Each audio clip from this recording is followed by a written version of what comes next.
नमस्कार साथियों, तो कैसे हैं आप लोग। आशा करते हैं आप लोग बिल्कुल सही होंगे।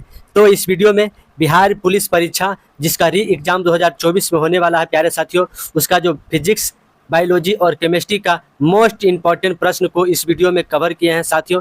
यह प्रश्न जो है बहुत ही महत्वपूर्ण प्रश्न है और आपके बिहार पुलिस परीक्षा एग्जाम में जो है वह आ सकता है साथियों। तो आप लोग इस वीडियो में लास्ट तक बने रहें, जिससे आप बिहार पुलिस परीक्षा की जो तैयारी है बहुत बेहतर तरीके से कर पाइएगा। तो चलिए बिना देर के हुए वीडियो को स्टार्ट करते हैं। तो यहाँ पे हम लोग फर्स्ट नंबर प्रश्न पर ध्यान देंगे साथियों। तो यहाँ पे फर्स्ट नंबर प्रश्न में बोल रहा है, निम्नलिखित में से कौन सा रोग प्रायः वायु द्वारा जो है वह फैलता है। तो वायु द्वारा जो है वह कौन सा रोग फैलता है साथियों। तो इस प्रश्न का राइट आंसर हो जाएगा जो कि ऑप्शन नंबर बी हो जाएगा, जो कि क्षय रोग जो है, यानी कि इसे हम लोग टीबी के नाम से भी इसे जानते हैं। यानी टीबी जो है वह वायु से फैलने वाला रोग है साथियों, ठीक है। और सर्दी सर्दी भी जो है वह वायु से फैलने वाला रोग है, ठीक है। यहाँ पे देखिए हैजा हो गया, क्षय रोग हो गया, टाइफाइड हो गया और प्लेग, ये चारों जो है वह जीवाणु से होने वाला रोग है, जीवाणु से होने वाला रोग है साथियों, ठीक है। तो चलिए हम लोग यहाँ पे आगे बढ़ते हैं। प्रश्न नंबर 2 पर ध्यान देंगे। अक्रिस्टलीय कार्बन का शुद्धतम रूप जो है वह कौन सा है। तो अक्रिस्टलीय कार्बन का शुद्धतम रूप कौन सा है। तो इस प्रश्न का राइट आंसर हो जाएगा ऑप्शन नंबर सी हो जाएगा साथियों, जो कि शर्करा चारकोल जो है वह अक्रिस्टलीय कार्बन का शुद्धतम रूप है, ठीक है। तो चलिए हम लोग यहाँ पे आगे बढ़ते हैं। तो निम्नलिखित में से कौन एक जो है वह लौह खनिज है। तो लौह खनिज जो है वह कौन है, इस ऑप्शन के अनुसार बताना है। तो इस प्रश्न का राइट आंसर हो जाएगा ऑप्शन नंबर सी हो जाएगा, मैग्नीज जो है वह लौह खनिज है प्यारे साथियों, ठीक है। बॉक्साइट जो है यह किसका अयस्क है। तो एल्युमिनियम का जो है वह बॉक्साइट अयस्क के रूप में है साथियों, ठीक है। तो चलिए हम लोग यहाँ पे फोर्थ नंबर प्रश्न पर ध्यान देंगे साथियों।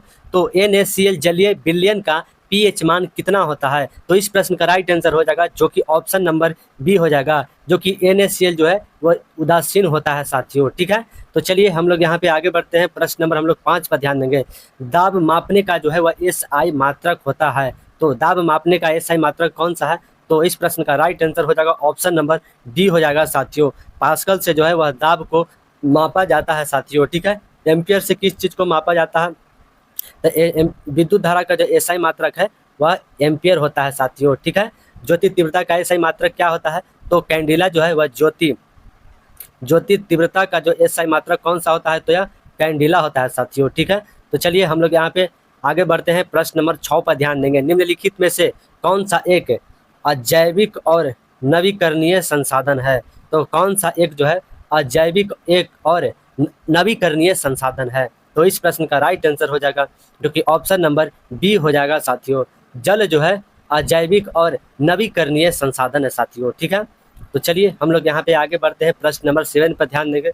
तो जब हम पत्थर को फेंकने के लिए गुलेल की तार को वापस खींचते हैं तब उसमें एक ऊर्जा होती है, वह किस प्रकार की ऊर्जा होती है।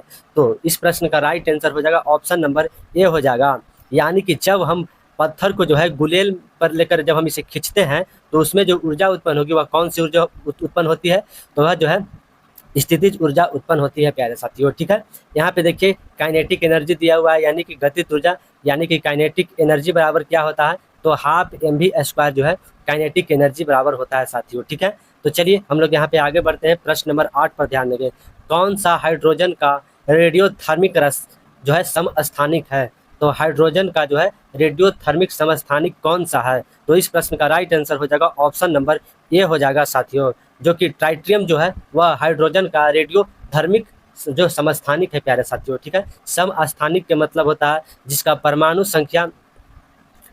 संख्या जो है वह समान रहता है प्यारे साथियों, ठीक है। और परमाणु भार वह भिन्न भिन्न होता है, तो उसे हम लोग समस्थानिक के नाम से जानते हैं। तो चलिए हम लोग यहाँ पे 9 नंबर प्रश्न पर ध्यान देंगे। फोटोग्राफी फिल्म से फोटो विकसित करने में किस रसायन का जो है वह प्रयोग किया जाता है। तो किस रसायन का जो है वह प्रयोग करेंगे। तो इस प्रश्न का राइट आंसर हो जाएगा जो कि ऑप्शन नंबर सी हो जाएगा साथियों। सिल्वर ब्रोमाइड का जो है वह फोटोग्राफी फिल्म को फोटो विकसित करने के लिए जो है वह प्रयोग किया जाता है, ठीक है। तो यहाँ पे देखिए दिया हुआ है सोडियम कार्बोनेट। तो सोडियम कार्बोनेट का फार्मूला क्या होता है। तो सोडियम कार्बोनेट का जो है वह फार्मूला क्या होगा साथियों। तो इसका फार्मूला होगा साथियों Na2CO3 जो है इसका फार्मूला होता है साथियों, ठीक है। तो चलिए हम लोग यहाँ पे आगे बढ़ते हैं, प्रश्न नंबर 10 पर ध्यान देंगे। पंक्तियों में निम्नलिखित में से किस अणु की उपस्थिति प्रकाश संश्लेषण की प्रक्रिया की परिघटना को इंगित करता है? तो पंक्तियों में जो है निम्नलिखित में से किस अणु की उपस्थिति प्रकाश संश्लेषण की प्रक्रिया को जो है वह परिघटित करता है प्यारे साथियों। इस प्रश्न का राइट आंसर हो जाएगा ऑप्शन नंबर डी हो जाएगा, जो कि स्टार्च जो है वह पत्तियों में जो है उपस्थित प्रकाश संश्लेषण प्रक्रिया को जो है वह परिघटन को इंगित करता है साथियों। ठीक है, तो चलिए हम लोग यहाँ पे आगे बढ़ते हैं प्रश्न नंबर 11 की ओर। विद्युत चालकता की जो है वह एसआई मात्रक क्या होता है? तो विद्युत चालकता का एसआई मात्रक क्या होगा? तो इस प्रश्न का राइट आंसर हो जाएगा ऑप्शन नंबर बी हो जाएगा, जो कि इसे हम लोग जो है सीमेंस के नाम से जो है इसे हम लोग जानते हैं। ठीक है, यहाँ पे देखिए ओम दिया हुआ है, तो यह किसका एसआई मात्रक होता है? तो प्रतिरोध का जो है ओम एसआई मात्रक होता है साथियों। ठीक है, यहाँ पे देखिए ओम मीटर दिया हुआ है, तो ओम मीटर यानी कि ओम प्रति मीटर किसका एसआई मात्रक होता है? तो प्रतिरोधकता का जो है प्रतिरोधकता का एसआई मात्रक ओम प्रति मीटर होता है। ठीक है, एम्पियर किसका मात्रक होता है? तो अभी बताएं, विद्युत धारा का जो है एम्पियर एसआई मात्रक होता है। चलिए 12 नंबर प्रश्न पर ध्यान देंगे। निम्नलिखित में से कौन सा विकल्प केंद्रिकी के बारे में जो है वह सही है? तो केंद्रिकी के बारे में जो है वह कौन सा विकल्प सही है? यहाँ पे ऑप्शन नंबर ए में दिया हुआ है, इसका कोशिका द्रव्य केंद्रक द्रव्य है, तो यह बिल्कुल सही हो जाएगा। यह एक द्विवीय झिल्ली युक्त संरचना में है, तो यह भी सही हो जाएगा। यहाँ पे ऑप्शन नंबर सी में दिया हुआ है, यह अनुलेखन स्थानांतरण और प्रतिकृत स्थल है, नहीं ये गलत हो जाएगा। ठीक है, तो इस प्रश्न का राइट आंसर हो जाएगा ऑप्शन नंबर जो कि डी हो जाएगा। ए और बी दोनों जो है वह सही हो जाएंगे साथियों। ठीक है, तो चलिए हम लोग यहाँ पे 13 नंबर प्रश्न की ओर ध्यान देते हैं। तो वह द्रवित गैस जो प्रयुक्त डिटर्जेंट के साथ निर्जल धुलाई में प्रयुक्त होता है, तो वह द्रवित गैस जो है वह कौन सा है जो प्रयुक्त डिटर्जेंट के साथ निर्जलीय धुलाई में जो है वह प्रयुक्त होता है? तो इस प्रश्न का राइट आंसर हो जाएगा ऑप्शन नंबर जो कि बी हो जाएगा। इसमें जो है वह CO2 पाया जाता है साथियों। ठीक है, डिटर्जेंट में। तो चलिए हम लोग यहाँ पे आगे बढ़ते हैं, प्रश्न नंबर 14 पर ध्यान देंगे। निम्नलिखित में से किसमें इलेक्ट्रॉनिक प्रोटॉन और न्यूट्रॉन की संख्या भिन्न भिन्न होती है?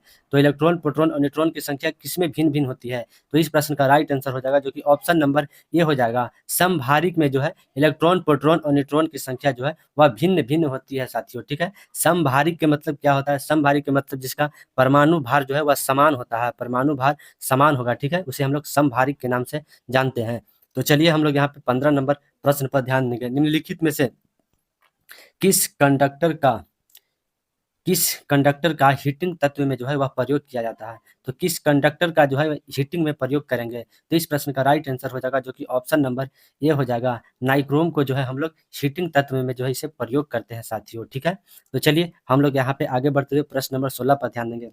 तो किसी गतिमान कण पर लगने वाला अचर बल उस पर कार्य नहीं करता है, वह आवश्यक अनुमानतः लगाया जा सकता है। तो इस प्रश्न का राइट आंसर हो जाएगा जो कि ऑप्शन नंबर बी हो जाएगा साथियों। इसमें इसके वेग में जो है परिवर्तन जो है वह शून्य होता है साथियों। ठीक है, तो चलिए हम लोग यहाँ पे आगे बढ़ते हैं प्रश्न नंबर 17 की ओर। निकट दृष्टि दोष से पीड़ित एक व्यक्ति को दृष्टि सही करने के लिए जो है वह किस लेंस का प्रयोग किया जाता है? तो निकट दृष्टि दोष के लिए जो है हम लोग अवतल लेंस का प्रयोग करते हैं प्यारे साथियों। ठीक है, उत्तल लेंस का प्रयोग जो है वह दूर दृष्टि दोष को दूर करने के लिए प्रयोग किया जाता है साथियों। ठीक है, तो चलिए हम लोग यहाँ पे आगे बढ़ते हैं प्रश्न नंबर 18 की ओर। निम्नलिखित गुण में से कौन सा धातुओं में समानतः दिखाई जो है वह नहीं देता है? तो धातुओं में जो है कौन सा गुण नहीं दिखाई देता है? तो इस प्रश्न का राइट आंसर हो जाएगा ऑप्शन नंबर जो कि डी। मंदता जो है वह धातुओं में जो कि गुण नहीं दिखाई देता है, लेकिन वह तन्यता होता है, वह धातु का चालक होता है एवं प्राकृत में जो है वह धात्विक होता है। ठीक है, तो चलिए हम लोग यहाँ पे आगे बढ़ते हैं प्रश्न नंबर 19 की ओर। निम्नलिखित में से कौन सा ईंधन न्यूनतम पर्यावरण प्रदूषक का कारण बनता है? तो न्यूनतम पर्यावरण प्रदूषक का जो है वह कौन सा तत्व जो है वह कारण बनता है? तो इस प्रश्न का राइट आंसर हो जाएगा जो कि ऑप्शन नंबर ए हो जाएगा साथियों। हाइड्रोजन जो है वह न्यूनतम पर्यावरण प्रदूषक का कारण बनता है प्यारे साथियों। ठीक है, तो चलिए हम लोग यहाँ पे आगे बढ़ते हैं प्रश्न नंबर 20 की ओर। दहन के लिए निम्नलिखित में से कौन सी गैस की जो है वह आवश्यक होती है? तो दहन के लिए जो है वह ऑक्सीजन बहुत जरूरी है प्यारे साथियों। ठीक है, तब जो है वो कोई चीज जल सकता है। तो चलिए हम लोग यहाँ पे आगे बढ़ते हैं प्रश्न नंबर 21 पर ध्यान देंगे। जब एक बड़ा बल एक पिंड पर थोड़ा समय के लिए कार्य करता है तब उस बल को जो है वह क्या कहा जाता है? तो जब एक बड़ा बल एक पिंड पर थोड़ा समय के लिए कार्य करता है तो उस बल को जो है वह किस नाम से जाना जाता है? तो इसे जो हम लोग जो है आवेगी बल के नाम से जो है इसे जानते हैं साथियों, ठीक है। यहाँ पे देखिए अभिकेंद्रीय बल दिया हुआ है, तो अभिकेंद्रीय बल यानी कि जब कोई वृत्ताकार पथ पर जब कोई घूम रहा है तो उसके केंद्र की ओर जो बल लगेगा उसे हम लोग अभिकेंद्रीय बल के नाम से जानते हैं साथियों, ठीक है। तो चलिए हम लोग यहाँ पे 22 नंबर प्रश्न की ओर देखेंगे। निम्नलिखित में से कौन सा अंग लैक्टेज से स्राव में शामिल है? तो कौन सा अंग जो है वह लैक्टेज के स्राव में शामिल है? तो इस प्रश्न का राइट आंसर हो जाएगा जो कि ऑप्शन नंबर सी हो जाएगा। छोटी आंत जो है वह लैक्टेज को स्राव करता है साथियों, ठीक है। तो चलिए हम लोग यहाँ पे आगे बढ़ते हैं। प्रश्न नंबर 23 पर ध्यान देंगे। आंवला में कौन सा विटामिन पाया जाता है? तो आंवला में जो है वह कौन सा विटामिन पाया जाएगा? तो इस प्रश्न का राइट आंसर हो जाएगा ऑप्शन नंबर जो कि बी हो जाता है साथियों, जो कि विटामिन सी जो है वह आंवला में पाया जाता है साथियों, ठीक है। विटामिन सी का जो है वह रासायनिक नाम क्या है? तो इसे जो है एस्कॉर्बिक अम्ल के नाम से जो है इसे जाना जाता है साथियों, ठीक है। तो चलिए देखिए यहाँ पे दिया हुआ है ऑप्शन नंबर डी में विटामिन ए। तो विटामिन ए की कमी से जो होने वाला रोग कौन सा है? तो रतौंधी। रतौंधी जो है विटामिन ए की कमी से होने वाला रोग है। विटामिन बी की कमी से होने वाला कौन सा रोग है? तो बेरी बेरी जो है वह विटामिन बी की कमी से होने वाला रोग है साथियों, ठीक है। तो चलिए हम लोग यहाँ पे आगे बढ़ते हैं प्रश्न नंबर 24 की ओर। निम्नलिखित में से कौन सा हार्मोन फलों को पकाने में जो है वह सहायक है? तो फलों को पकाने में जो है वह कौन सा हार्मोन सहायक है? तो इस प्रश्न का राइट आंसर हो जाएगा ऑप्शन नंबर बी, जो कि एथिलीन जो है वह फलों को पकाने में जो है वह सहायक हार्मोन है, ठीक है। तो चलिए हम लोग यहाँ पे आगे बढ़ते हुए प्रश्न नंबर 25 पर ध्यान देंगे। ज्यादा ऊंचाई पर सांस लेने में जो है वह कठिनाई क्यों होता है? तो ज्यादा ज्यादा ऊंचाई पर जो है वह सांस लेने में कठिनाई जो है वह क्यों होता है? तो इस प्रश्न का राइट आंसर हो जाएगा जो कि ऑप्शन नंबर ए हो जाएगा साथियों। वायु में कम दाब के कारण जो है ज्यादा ऊंचाई पर जाने पर जो है वह सांस लेने में कठिनाई होती है साथियों, ठीक है। तो चलिए हम लोग यहाँ पे आगे बढ़ते हैं। प्रश्न नंबर 26 पर ध्यान देंगे। निम्नलिखित में से कौन जो है वह सदिश राशि है? यहाँ पे सदिश राशि की बात किया जा रहा है, यानी वेक्टर की बात किया जा रहा है साथियों, ठीक है। तो सदिश राशि जो है वह कौन सा है? तो इस प्रश्न का राइट आंसर हो जाएगा जो कि ऑप्शन नंबर बी हो जाएगा प्यारे साथियों, यानी कि विस्थापन जो है वह सदिश राशि है साथियों, ठीक है। सदिश राशि यानी कि जिसमें परि परिणाम और दिशा परिणाम और दिशा दोनों रहेगा तो उसे जो है सदिश राशि के नाम से उसे जाना जाता है साथियों, ठीक है। तो चलिए हम लोग यहाँ पे आगे बढ़ते हैं और प्रश्न नंबर हम लोग जो है वह 27 पर ध्यान देंगे। तो चिकन पॉक्स निम्नलिखित में से किसे कहा जाता है? तो चिकन पॉक्स जो है वह किसे कहा जाएगा साथियों?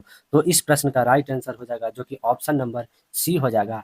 चिकन पॉक्स को जो है वह जीवा विषाणु के श्रेणी में आता है साथियों, ठीक है। यहाँ पे देखिए प्रोटोजोआ दिया हुआ है, तो प्रोटोजोआ जो कि मलेरिया आएगा। मलेरिया जो है वह रोग प्रोटोजोआ के कारण जो है वह होता है साथियों, ठीक है। यहाँ पे देखिए कवक दिया हुआ है, तो कवक जो है वह किसके कारण होता है? तो कवक यानी फंगस या किसके कारण होता है? तो यह जो है इसके कारण जो है यह दाद यानी कि दाद होता है साथियों, ठीक है। तो चलिए हम लोग यहाँ पे आगे बढ़ते हैं प्रश्न नंबर 28 की ओर। तो श्वसन क्रिया के दौरान इष्ट किस गैस का जो है वह उत्पन्न करता है? तो श्वसन क्रिया के दौरान जो है इष्ट किस गैस का जो है वह उत्पन्न करता है? तो इष्ट जो है वह किस गैस का उत्पन्न करेगा साथियों? तो इस प्रश्न का राइट आंसर हो जाएगा जो कि ऑप्शन नंबर ए हो जाएगा। इष्ट जो है वह कार्बन डाइऑक्साइड गैस का जो है वह उत्पन्न करेगा साथियों, यानी कि CO2 का जो है इष्ट उत्पन्न करता है साथियों, ठीक है। यहाँ पे नाइट्रोजन दिया हुआ है जो कि वायुमंडल में सबसे ज्यादा पाया जाने वाला गैस है साथियों, ठीक है। तो चलिए हम लोग यहाँ पे आगे बढ़ते हैं प्रश्न नंबर 29 की ओर। ऑटो ऑक्टोपस में कितने हृदय होते हैं? तो ऑक्टोपस में जो है वह कितने हृदय होते हैं? तो इस प्रश्न का राइट आंसर हो जाएगा ऑप्शन नंबर जो कि ए हो जाएगा। ऑक्टोपस में जो है वह 3 हृदय पाए जाते हैं प्यारे साथियों, ठीक है। तो चलिए हम लोग यहाँ पे अंतिम प्रश्न की ओर ध्यान देते हैं। तो यहाँ पे अंतिम प्रश्न में दिया हुआ है कायिक प्रजनन में नए पादप का निर्माण होता है। तो कायिक प्रजनन में जो है वह जो पादप का जो है वह निर्माण होता है। तो नए पादप का निर्माण जो है वह कहाँ पर होगा? तो यहाँ पे ऑप्शन नंबर ए में दिया हुआ है जो कि तना, जड़ एवं फूलों से। यहाँ पे ऑप्शन नंबर बी में दिया हुआ है तना, जड़ और पत्तियों से। ऑप्शन नंबर सी में दिया हुआ है तना, फूल और फल से। ऑप्शन नंबर डी में दिया हुआ है तना, पत्तियों और फूलों से।